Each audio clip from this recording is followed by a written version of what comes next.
Kemarin ibu pulang? Pulang dua tip sama bapak. Jual tip? Kenapa?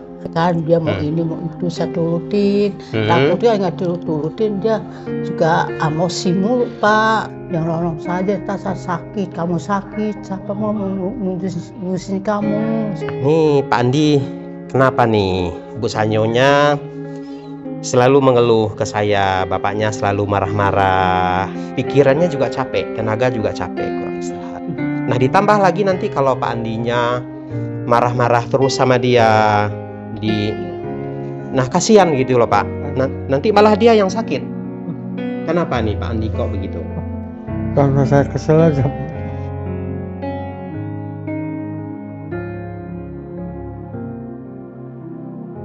Saya udah capek ngurusin kamu ya. Tuh, udah 3 minggu mau sebulan besok sebulan.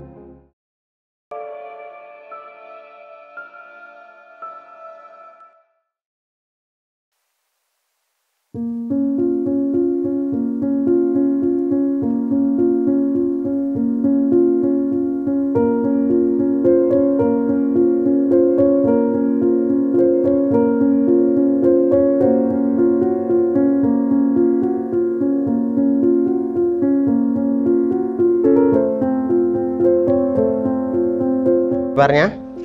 Demamnya naik turun aja. Demam naik turun. Iya. Belum jelas. Belum jelas. Iya. Iya. Kalau kepala udah. Kepala udah. Udah total. Oh, total kepala udah nggak sakit, cuman Udah. demam masih tinggi aja ya. Demam naik turun ya. Naik turun. Ini udah seminggu lebih ini dirawat ya? Iya. Lebih seminggu. Lebih. Apa aja yang Pak Andi rasakan sekarang? Sekarang saya rasakan pertama kali demam, kedua lambung pak. Oh, lambungnya. Iya. Gimana itu? Sakit gitu pak. Oh, sakit lambungnya. Iya.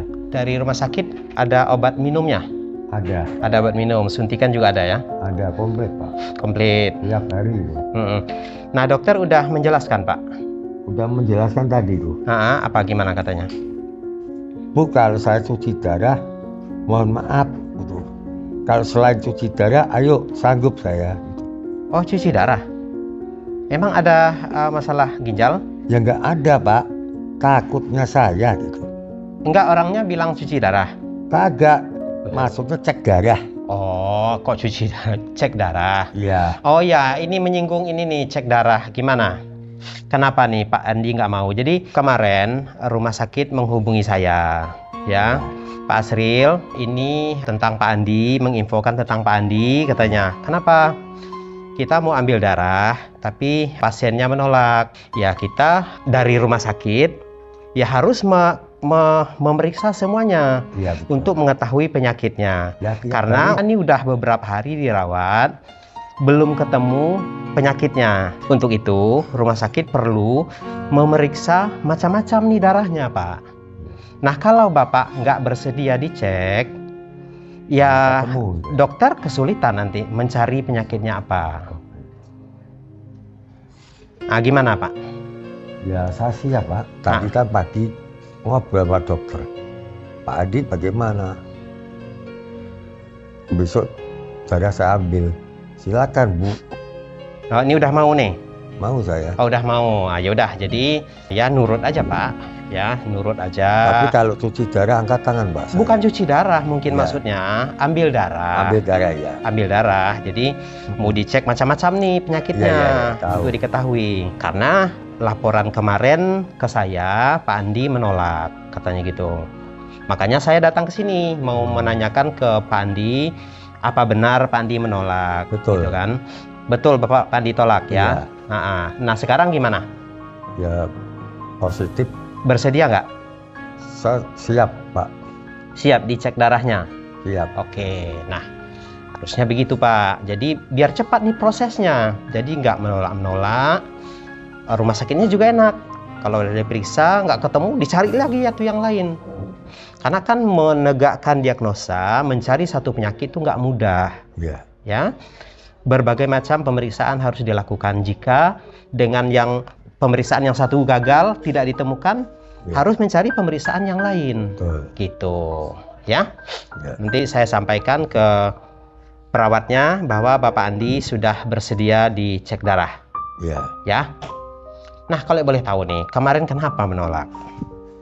Karena takutnya saya cuci darah itu, Pak. Emang perawat bilang cuci darah? Ya enggak. Oh, enggak. Enggak. Hmm. Ide saya, perasaan saya, Pak. Oh, perasaan Bapak. Ya enggak lah. Kalau orang enggak rusak ginjalnya, kenapa mesti cuci darah? Ya enggak mungkin. Yang disampaikan perawat itu, petugas itu, diambil darah.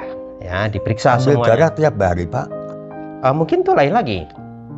Dicek. Kan di rumah sakit itu kan macam-macam pemeriksaannya darah itu. Ya. Jadi nggak satu macam. Banyak macamnya yang diperiksa. Ya. Iya. Jadi karena kan gini, kalau seandainya Pak Andi masih kekeh tidak bersedia, maka rumah sakit juga, dokter juga angkat tangan mau ngobatinnya, nggak bisa. Iya. Nah, kemungkinan Bapak akan dipulangkan. Kalau seandainya menolak, dipulangkan. Karena mereka dianggap Nggak pasien mengikuti tidak prosedur, ya. mengikuti aturan. Iya. Gitu loh, Pak. Ya. Betul. Berarti udah siap ya diambil darah ya? Siap, Pak. Oke, ya udah. Ya, teman-teman, alhamdulillah ini setelah kita memberikan motivasi terhadap Bapak Andi, Pak Andinya siap dan bersedia untuk dicek darahnya. Karena hal ini penting. Ketika di pemeriksaan yang ini tidak ditemukan, harus melakukan pemeriksaan yang lain gitu. Terus selama di sini siapa aja yang pernah datang? Nopi. Udah Nopi aja, Pak. Oh, Nopi aja. Nggak ada lagi. Nggak ada yang lain. Ya. Oke. Gimana Ibu Sanyo? Sehat? Sehat. Udah makan? Udah makan. Oh, makan bakso. Beli. Sama sekali makan bakso, Pak. Benda rendah itu. Tapi pakai nasi juga. Oh, pakai nasi juga. Boleh, nggak apa-apa. Itu alternatif. Tapi makan makanan yang lain kan masih banyak, ya. Boleh mau pakai apa aja boleh, gitu. Yang penting selama Ibu di rumah sakit ini, selama perawatan ini, Ibu juga harus menjaga kesehatan. Nah, karena ibunya kan lelah nih, istirahat kurang. Otomatis gizinya juga harus ditingkatkan. Biar tubuhnya tuh lebih tahan gitu terhadap penyakit. Karena kalau ibunya kondisinya lemah, nanti ibu yang akan sakit. Kemarin ibu pulang? Pulang jual tip sama bapak. Apa? Jual tip. Jual tip? Kenapa? Kan dia mau ini mau itu saya turutin. Takutnya nggak turutin dia juga emosi mulu, Pak. Masalahnya. Emosi, kenapa? Iya, nggak diturut masa begitu. Suka marah sama saya. Saya minta apa nggak diturutin sama kamu. Nah, minta apa? Dia bisa minta apa aja, kamu nggak nurutin itu. Nah, pas itu Pak pulang. Terus Bapak bilang, pinjam aja mau Nopi, ya kan? Pinjam 200, pasti ada cepet lagi, uang. Aku dia mau minta apa-apa sama saya, ya kan? Dia mau minta beliin anggur sama saya, Pak. Dia nggak diturutin kan, dia marah-marah sama saya kan.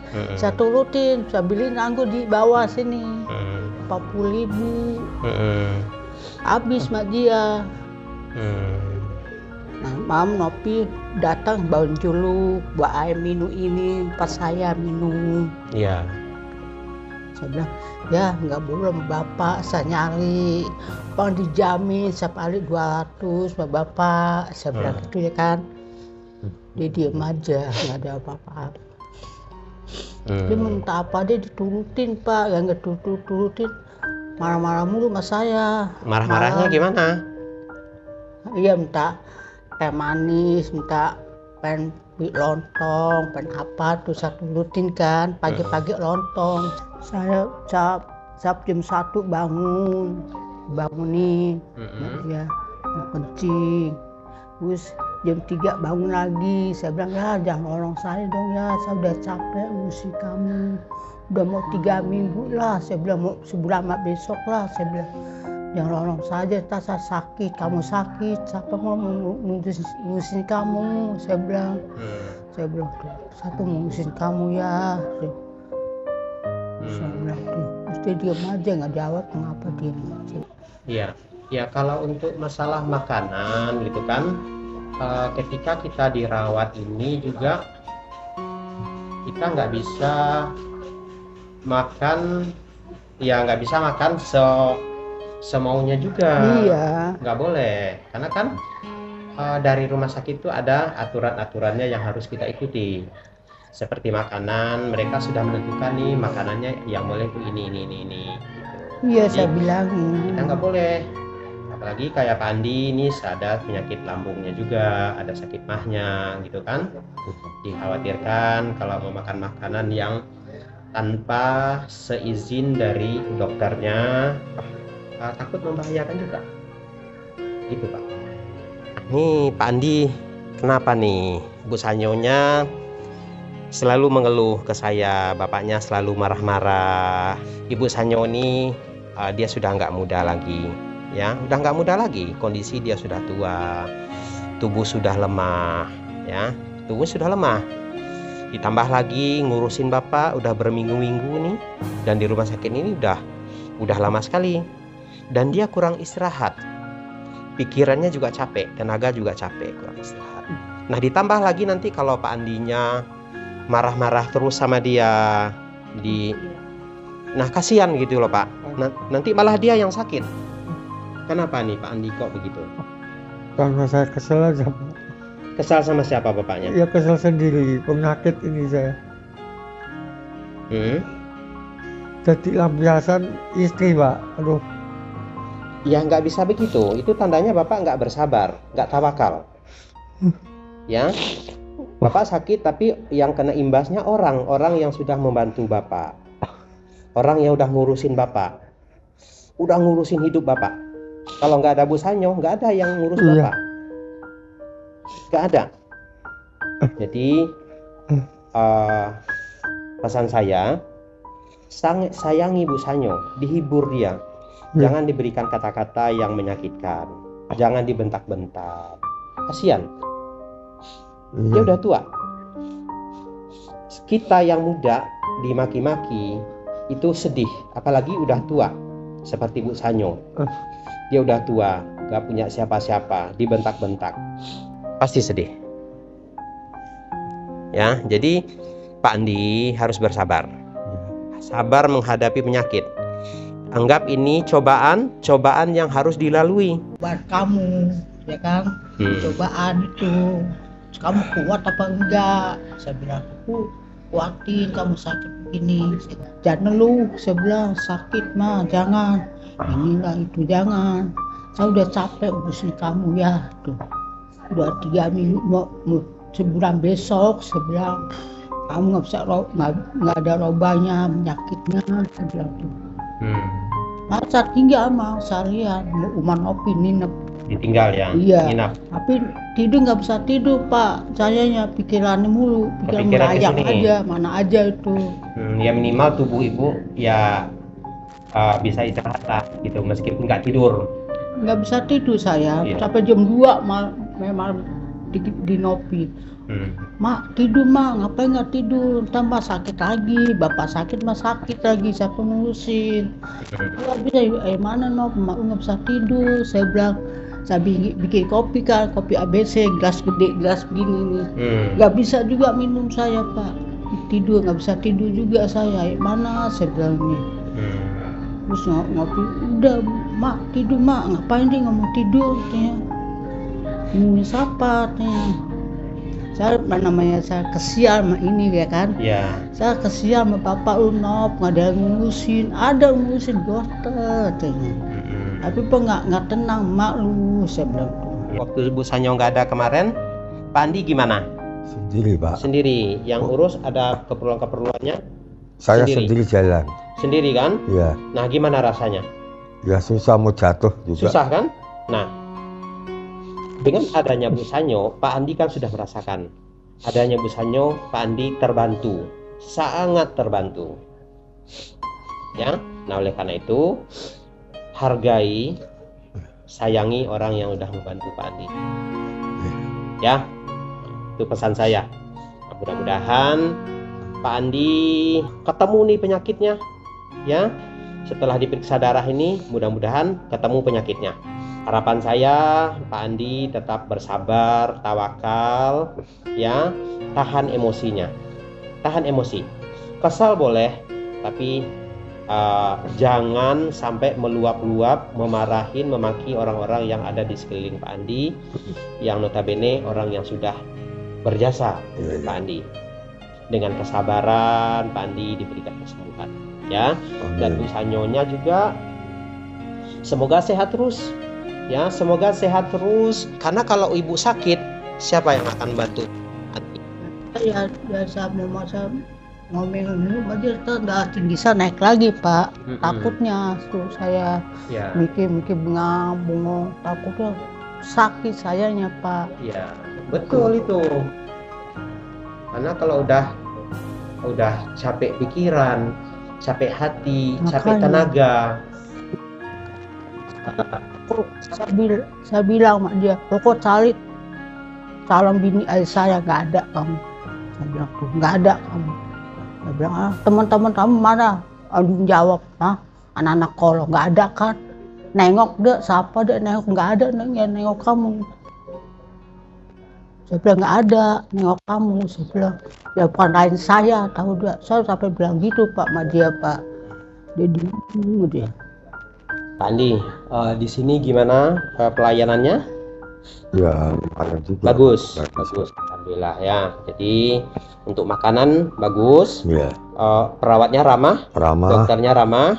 Ya, semua terpenuhi di sini ya. Penuh, ya. Alhamdulillah. Nah nanti selanjutnya kan ikutin aja saran dokter ya. Iya. Oke, ya. Ini nanti kita mau ke kantor nurse stationnya.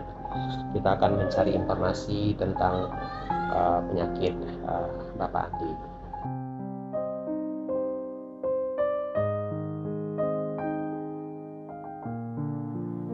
Ya teman-teman, hari ini saya berada di Rumah Sakit IHC RSKM. Nah kebetulan ini teman-teman lama, ini teman-teman sejawat semua. Teman-teman ini semua yang merawat Bapak Andi. Nah alhamdulillah perawatan mereka luar biasa. Sekarang saya bersama supervisor ruangan pelamboyan yaitu Ibu Yayu. Nah Ibu Yayu ini teman sejawat saya, tetapi sekarang kita sudah beda haluan. Saya perawat di jalan, tapi masih sama satu perawat ya. Saya di perawat di jalan, Bu Yayu di rumah sakit di ruangan. Nah Bu Yayu, terkait ini ruang pelamboyannya, pasiennya pasien umum atau pasien BPJS? Ya, memang kita rata-rata di sini itu 90% itu ya Pak Asril ya. Pak Asril itu sebagian besar kita BPJS gitu ya sekarang ini. Dan kita melakukan pelayanan walaupun mereka memakai jaminan BPJS juga kita tetap dilayani dengan baik. Kita tetap mengedepankan pelayanan yang prima. Begitu, Bang. Jadi kan ada nih kadang-kadang nih di masyarakat, wah pakai BPJS, apalagi BPJS gratisan dari pemerintah, pelayanannya itu nggak begitu dipeduliin, benar nggak? Gimana nih ruang flamboyan?